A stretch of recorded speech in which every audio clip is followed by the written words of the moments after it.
Hi all, ഏവർക്കും ലിറ്റ്ഷുവർ അക്കാഡമിയുടെ പുതിയൊരു വീഡിയോയിലേക്ക് സ്വാഗതം.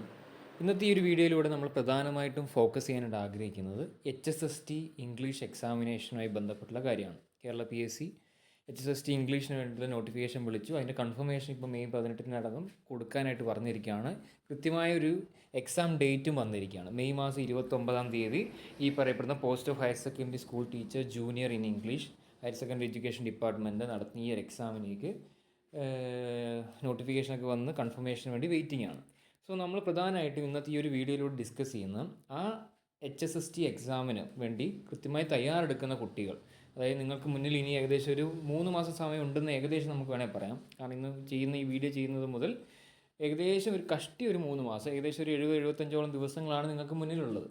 ആ 75 ദിവസം ഇനി നമ്മൾ എന്ത് ചെയ്യും, എങ്ങനെ ഇതിനു വേണ്ടി തയ്യാറെടുക്കും? ആലോചിക്കാം. ഇതൊരു ജോലിയുമായി ബന്ധപ്പെട്ടുള്ളതാണ്. മറ്റ് സെറ്റ് എക്സാം പോലെയോ നെറ്റ് എക്സാം പോലെയോ ഒരു ക്വാളിഫിക്കേഷൻ അല്ല നമ്മൾ ഉദ്ദേശിക്കുന്നത്. ഒരു എലിജിബിലിറ്റി ടെസ്റ്റ് ക്വാളിഫൈ ചെയ്യുന്ന പോലെയല്ല.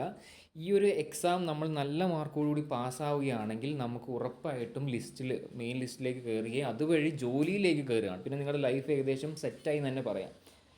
അപ്പോൾ പ്രധാനമായിട്ടും എത്രത്തോളം ഫോക്കസ് ചെയ്ത് പഠിക്കണമെന്ന് ഞാൻ പറയാതെ തന്നെ നിങ്ങൾക്ക് ഓരോരുത്തർക്കും അറിവുള്ളതായിരിക്കും എന്ന് വിചാരിക്കുന്നു. അപ്പോൾ HSST ഇംഗ്ലീഷ് എക്സാമിന് ഇനിയുള്ള സമയം എങ്ങനെ മാക്സിമം നന്നായിട്ട് പഠിച്ച് മുന്നേറി റാങ്ക് ലിസ്റ്റിലെ ഏറ്റവും ഉയർന്ന റാങ്കിലേക്ക് എങ്ങനെ കൈവരിക്കാമെന്നാണ് പറയാനായിട്ട് ആഗ്രഹിക്കുന്നത്. അതിൽ തന്നെ നമ്മുടെ ലിറ്റ്ഷുവർ അക്കാഡമി എന്ന് പറഞ്ഞ ഈ പ്ലാറ്റ്ഫോമിലൂടെ ഇനിയുള്ള ഈ ഒരു മാക്സിമം സമയം നമുക്ക് മാക്സിമം യൂട്ടിലൈസ് ചെയ്യുന്നതുമായി ബന്ധപ്പെട്ട് ഒരു ക്വസ്റ്റ്യൻ ബാങ്ക് റിലീസ് ചെയ്യാമെന്ന് ആഗ്രഹിക്കുകയാണ്. അതായത് PDF മെറ്റീരിയൽസ് ആയിരിക്കും, ക്വസ്റ്റ്യൻ ബാങ്ക് ആണ്. അതിൽ കൃത്യമായിട്ട് പറയുകയാണെങ്കിൽ 2000+ ക്വസ്റ്റ്യൻസ് അടങ്ങുന്നതാണ്. അതായത് നമുക്ക് ഇപ്പോൾ ഞാനിവിടെ ബാക്ക്ഗ്രൗണ്ട് തന്നിരിക്കുന്നത് HSST ഇംഗ്ലീഷിൻ്റെ സിലബസ് ആണ്. ജസ്റ്റ് ഒന്ന് സ്കിം എന്ന രീതിയിൽ ഞാനൊന്ന് കാണിച്ചു തരാം. ഇതിനെ ഡീറ്റെയിൽ സിലബസ് എന്താണെന്നുള്ള ഒരു വിശകലനം നമ്മൾ വരുന്ന വീഡിയോയിൽ നമ്മൾ HSST ഇംഗ്ലീഷിൻ്റെ സിലബസ് തന്നെ ഡീറ്റെയിൽ ആയിട്ട് അനലൈസ് ചെയ്യാൻ പോകുന്നതാണ്. അപ്പോൾ ജസ്റ്റ് ഞാൻ പറഞ്ഞു പോകുന്നേ ഉള്ളൂ. ഈ പറയപ്പെടുന്ന മൊഡ്യൂൾ 1 എന്ന് പറഞ്ഞ ഇംഗ്ലീഷിൻ്റെ from early English literature to 18th century ആണ് ഫസ്റ്റ് മൊഡ്യൂൾ വരുന്നത്. അതിൽ തന്നെ ഡീറ്റെയിൽ ഉണ്ട്. ദെൻ അതിൻ്റെ മൊഡ്യൂൾ 2 എന്ന് പറഞ്ഞാൽ നോൺ ഡീറ്റെയിൽ സ്റ്റഡിയാണ്. അതിൽ ചില പോയംസ് ഉണ്ടാവാം, പ്രോസ് ഐറ്റംസ് ഉണ്ടാവാം, എസ്സേസ് ഉണ്ടാവാം. ദെൻ മൊഡ്യൂൾ 3 എന്ന് പറയുന്നത് റൊമാൻറ്റിക് ആൻഡ് വിക്ടോറിയൻ പീരീഡിൽ തന്നെ വരുന്ന 4 ഡീറ്റെയിൽ സ്റ്റഡി ഉള്ളതും, അതോടൊപ്പം തന്നെ മൊഡ്യൂൾ 4 നോൺ ഡീറ്റെയിൽ സ്റ്റഡി. അതേപോലെ module 5 20th century British literature ആണ്. അതിൽ ഡീറ്റെയിൽ സ്റ്റഡി ഉണ്ട്. ദെൻ അതിൻ്റെ മൊഡ്യൂൾ 6 നോൺ ഡീറ്റെയിൽ സ്റ്റഡീനെ പറ്റി പറയുന്നതാണ്. ദെൻ മൊഡ്യൂൾ 7 എന്ന് പറയുന്നതും ഇതേപോലെ തന്നെ 4 ഡീറ്റെയിൽ സ്റ്റഡിയാണ്. ഏതിനെ പറ്റിയിട്ടാണ് പ്രധാനമായിട്ട് പറഞ്ഞിരിക്കുന്നത്? ഈ പറയപ്പെടുന്ന 20th century ബ്രിട്ടീഷ് ലിറ്ററേച്ചറിൽ തന്നെ ഡീറ്റെയിൽ സ്റ്റഡിക്ക് വേണ്ടിയിട്ടാണ് അവിടെ പറഞ്ഞിരിക്കുന്നത്. ദെൻ മൊഡ്യൂൾ 8 എന്ന് പറയുന്ന ഈ പറയപ്പെടുന്ന ഇന്ത്യൻ ലിറ്ററേച്ചറിലേക്ക് കടന്നു കേട്ടോ. ഏകദേശം അത് നിങ്ങൾ മനസ്സിലാക്കണം. അവിടെ കൃത്യമായിട്ട് ടൈറ്റിൽ കൊടുത്തിട്ടില്ല, പക്ഷേ ഇന്ത്യൻ ലിറ്ററേച്ചറിലേക്കാണ് ആ ഭാഗത്ത് ഫോക്കസ് ചെയ്യുക. അതിൽ തന്നെ നോൺ ഡീറ്റെയിൽ സ്റ്റഡിയെ പറ്റി പറയുന്നത്. ദെൻ മൊഡ്യൂൾ 9 എന്ന് പറയുന്ന അമേരിക്കൻ ലിറ്ററേച്ചറാണ്. സോ ഇവിടെ മുതൽ പിന്നീട് എക്സ്ട്രാ 30 മാർക്സ് ആണ്. നമ്മൾ ഇതുവരെ കണ്ട സെക്ഷൻ ബ്രിട്ടീഷ് ലിറ്ററേച്ചറും പ്ലസ് ഇന്ത്യൻ ലിറ്ററേച്ചർ വരുന്ന ഭാഗങ്ങൾ 40 മാർക്സിനും അതിനുശേഷം വരുന്ന മൊഡ്യൂൾ 9 മുതലുള്ള ഭാഗങ്ങൾ 30 മാർക്സാണ്. അപ്പോൾ 40 + 30 ഏകദേശം 100 മാർക്കിൻ്റെ ക്വസ്റ്റ്യൻ 70ഓളം മാർക്ക് ക്വസ്റ്റ്യൻ വരുന്നത് പ്യുവർ ബേസ്ഡ് ഓൺ ലിറ്ററേച്ചറാണ്. അതിൽ ബ്രിട്ടീഷ് ലിറ്ററേച്ചർ വരുന്നുണ്ട്, ഇന്ത്യൻ ലിറ്ററേച്ചർ വരുന്നുണ്ട്, അമേരിക്കൻ ലിറ്ററേച്ചർ വരുന്നുണ്ട്. ഇനി പറയാൻ പോകുന്ന കുറച്ച് കാര്യങ്ങളും ഉണ്ട്.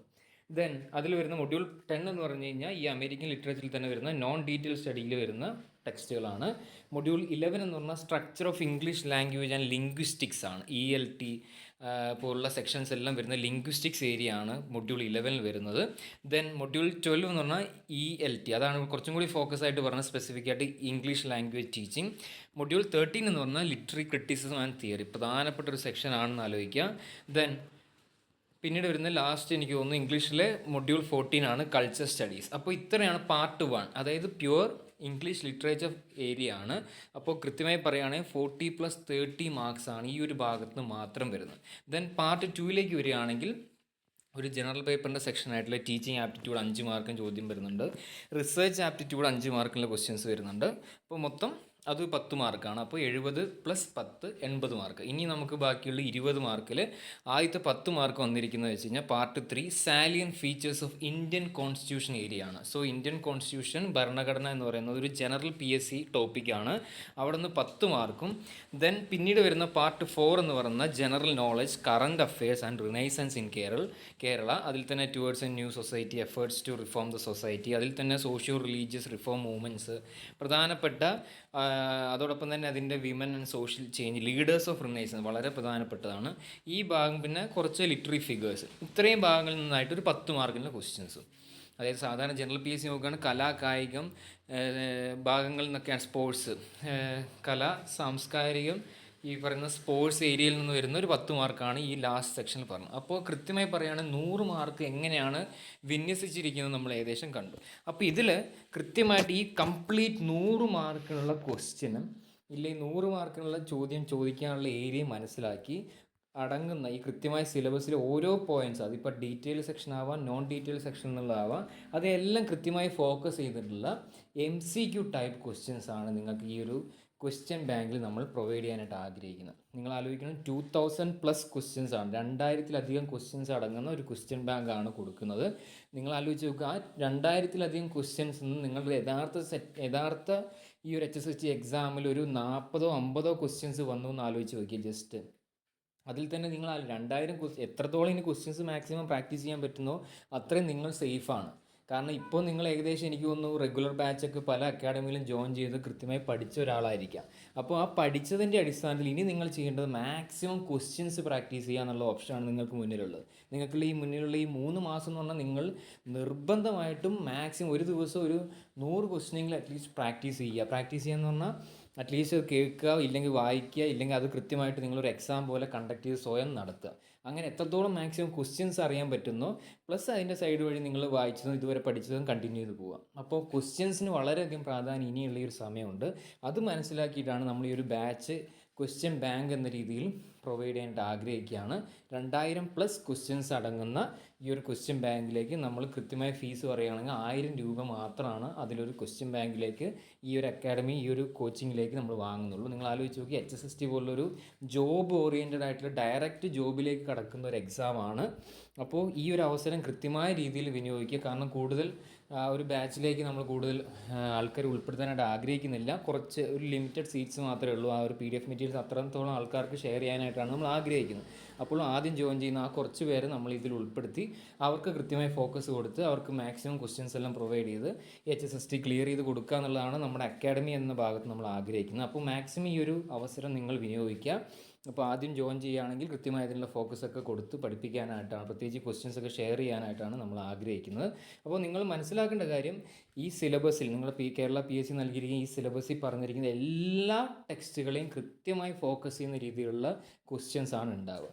അത് സിമ്പിൾ ക്വസ്റ്റ്യൻസ് ഉണ്ടാവാം, മോഡറേറ്റ് ലെവലിലുള്ള ക്വസ്റ്റ്യൻസ് ഉണ്ടാവാം, ദെൻ യഥാർത്ഥ സ്റ്റേറ്റ്മെൻറ്റ് ടൈപ്പുള്ള ക്വസ്റ്റ്യൻസും അതിലുപരി മാക്സിമം ടഫുള്ള ക്വസ്റ്റ്യൻസും ഉൾപ്പെടുത്തുക. അപ്പോൾ എല്ലാ മോഡ്സ് ഓഫ് അല്ലെങ്കിൽ എല്ലാ സ്ട്രീംസിൽ നിന്നുള്ള ക്വസ്റ്റ്യൻസ് ഉൾപ്പെടുത്തി നിങ്ങൾ എങ്ങനെയൊക്കെ കോമ്പാറ്റബിൾ ആക്കാവോ, ഏത് തരത്തിലുള്ള ക്വസ്റ്റ്യൻ വന്നു കഴിഞ്ഞാൽ നിങ്ങൾ അറ്റൻഡ് ചെയ്യാൻ പറ്റുന്ന രീതിയിലേക്ക് നിങ്ങൾ വളർത്തിയെടുക്കാനായിട്ടാണ് ഈ ക്വസ്റ്റ്യൻ ബാങ്ക് കൊണ്ട് നമ്മൾ ഉദ്ദേശിക്കുന്നത്. അപ്പോൾ മാക്സിമം ഈ ഒരു സമയം ഈ ഒരു ബാച്ചിൻ്റെ ഭാഗമാവാം. കാരണം പലരും റെഗുലർ ബാച്ച് നിങ്ങൾ വേറെ ഏത് അക്കാഡമിയിലോ വലിയ സ്വയം പഠിക്കുന്നവരാവാം.